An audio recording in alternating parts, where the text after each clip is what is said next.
Pemirsa, kasus kontroversi pembunuhan berencana kopi sianida kembali menjadi sorotan publik.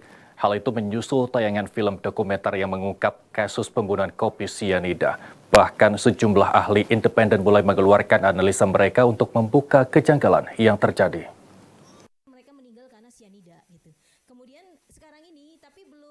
Kasus kontroversi pembunuhan berencana kopi sianida kembali menjadi perbincangan hangat di masyarakat.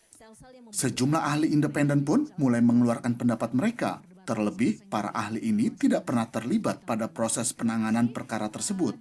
Salah satunya Evi Untoro yang merupakan spesialis forensik dan mediko-legal, serta Abimanyu Wahyu Widayat selaku ahli telematika.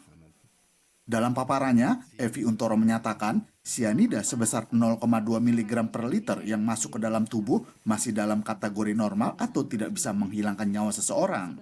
Kemudian dari kerongkongan, nah di situ kan tidak dilakukan otopsi pemeriksaan ya, jadi hanya di bagian perutnya saja. Jadi harus dilihat lagi apakah ada luka, kemudian masuk, kemudian ke asam lambung, bercampur dengan asam lambung. Tentunya dia akan bereaksi. Tapi tetap kalau misalnya itu adalah dosis yang letal atau dosis yang toksik untuk seseorang menyebabkan kematian, tentu akan ada hasilnya.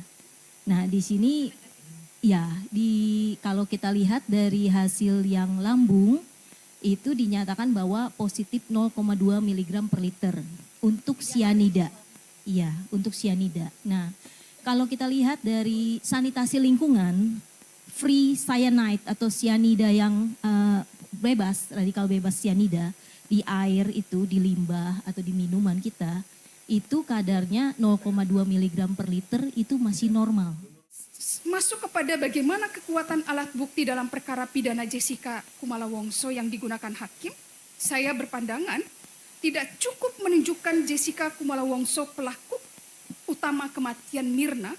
Hal ini disebabkan oleh dua hal. Yang pertama, hakim hanya berbasis pada bukti petunjuk, padahal bukti petunjuk sifatnya diperoleh dari keterangan saksi, surat keterangan terdakwa, yang harus saling bersesuaian tadi. Berdasarkan penelusuran dokumen putusan yang saya baca, hakim belum menemukan bukti sebenarnya sebagai dasar dalam memutus perkara ini. Buktinya apa? Sementara itu, pakar telematika Abimanyu Wahyu Widayat menyatakan tayangan kamera CCTV yang menjadi salah satu bukti dalam kasus sianida terdapat tayangan yang mengalami rekayasa revisi. Ada gerakan dia menggaruk-garuk paha. Ya, menggaruk-garuk paha, memang menggaruk. Tetapi saat dia menggaruk paha, wanita ada dua di sekitarnya juga ikut maju mundur. Gitu loh. Menggaruk tangannya naik, wanita mundur. Pasti maju, dia maju lagi wanitanya. Ini menggaruk mundur. Loh, berarti ada suatu tindakan reversi namanya bolak-balik. Bukan repetisi ya, reversi. Kalau di Richard Lee, potensi Richard Lee bilang bumerang, bukan bumerang, itu kan muter.